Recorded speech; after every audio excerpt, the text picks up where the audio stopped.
നമ്മളെന്ത് നമ്പൂരി നമ്പൂരി ഒന്നാകാൻ ഇഷ്ടപ്പെടുന്നില്ല. നമ്പൂരി എന്ന് വെച്ച് കഴിഞ്ഞാൽ നാലമ്പലത്തിനുള്ളിൽ തിരി കളിക്കേണ്ടവന്ന ആ ജോലിയൊന്നും ഞാൻ ചെയ്തില്ല. പിന്നെ നാലമ്പലത്തിനുള്ളിൽ തിരി തെളിക്കുന്നവൻ നമ്പൂതിരി. തിരുമേനി തന്ത്രിയാൽ ഇരുത്തപ്പെട്ട ബിംബത്തിന്റെ അല്ലെങ്കിൽ രൂപത്തിന്റെ നടക്കിൽ ഇരുന്ന് മേൽവിലാസം വായിക്കുന്നവൻ തിരുമേനി. യേശു എന്നുള്ള പേരിന്റെ അർത്ഥം അറിയോ? അറിയില്ല. യേശു എന്ന് വെച്ചാൽ പരിശുദ്ധാത്മാവിനും മറിയത്തിലുണ്ടായ ദേവൻ. ആ മൂന്നക്ഷര യേശു. പരിശുദ്ധാത്മാവിന്റെ ശിവ മറിയത്തിന്റെ ദേവന്റെ ആ ദീർഘപുണ്യ, അതാണ് യേശു. മനസ്സിലായോ? കുരിശിന്റെ അർത്ഥം അറിയോ? ഇല്ല. ഈശ്വരന്റെ കുഞ്ഞ് മരിച്ചടം, അതാണ് കുരിശ്. അത്ര അക്ഷരാണ്. ക്രിസ്തുവിന്റെ അർത്ഥം അറിയോ?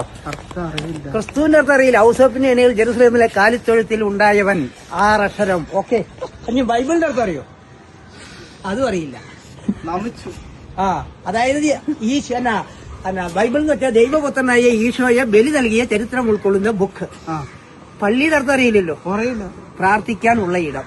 ആണോ? ഏതാ സ്ഥലം? പേരെന്താ? എന്റെ ശുദ്ധാനന്ദ ഭുവന മുനി.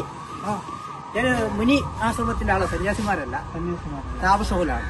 ഞങ്ങൾക്ക് അക്ഷരജ്ഞാനമുള്ള ആൾക്കാരാണ് ഞങ്ങൾ. അതുകൊണ്ടാണ് ഞാൻ ഇത്രയും കാര്യം പറഞ്ഞത്. ഈ ഭൂമിയിലെ ഏത് ഗ്രന്ഥം എടുത്താലും അതിന്റെ അടുത്ത് എല്ലാവരുടെയും പേരിന്റെ അർത്ഥമൊക്കെ പറഞ്ഞു. അത് മാത്രമല്ല എല്ലാ അറിവും വേണം. അല്ല, ഇപ്പൊ അച്ഛൻ, ആ വാക്കിന്റെ അർത്ഥം എന്താ? അകാരം സൃഷ്ടാവാണ്, ആയുടെ ഉച്ചാരണമാണ്. അപ്പൊ അകാരം സൃഷ്ടാവിൽ നിന്ന് ജനിപ്പിക്കുക എന്നുള്ളതാണ് അച്ഛന്റെ ഒരു ഗുണം പറഞ്ഞത്. അപ്പം പരിപാലിച്ച വളർത്തിയവൻ. സ്വരൂപം എന്ന് പറഞ്ഞാൽ 2 ചായയില്ലേ? ഒന്ന് പരിപാലിച്ച, ഒന്ന് രൂപം. അപ്പോൾ സൃഷ്ടിച്ച് പരിപാലിച്ച് വളർത്തിയ സ്വരൂപത്തിൽ വർദ്ധിക്കുന്നത് കൊണ്ട് നമ്മൾ ആ ഗുണം കണ്ടെത്തില്ല. അതുകൊണ്ട് അച്ചാച്ചാന്ന് വിളിക്കും. ഇനി അമ്മ എന്ന് വിളിക്കുമ്പോൾ 3 അക്ഷരമാണ്. അതായത് അകാര സൃഷ്ടാവാണ്. സൃഷ്ടാവിൽ നിന്ന് മകനെയോ മകളെയോ ജനിപ്പിച്ചു, അതാണ് അമ്മ. ഇനി അത് ഉമ്മ എന്ന് പറയുമ്പോൾ ഉദരത്തിൽ മകനെയോ മകളെ ജനിപ്പിച്ചു, വളർത്തി. ഇനി വാപ്പ സൃഷ്ടിച്ച് പരിപാലിച്ച് വളർത്തി. അപ്പോൾ ഓരോ വാക്കിന് ഈ അർത്ഥങ്ങൾ എത്തണം. പിന്നെ നിസ്സാരം എന്ന് ചോദിക്കണം. കൊതുകിന്റെ അർത്ഥം അറിയോ?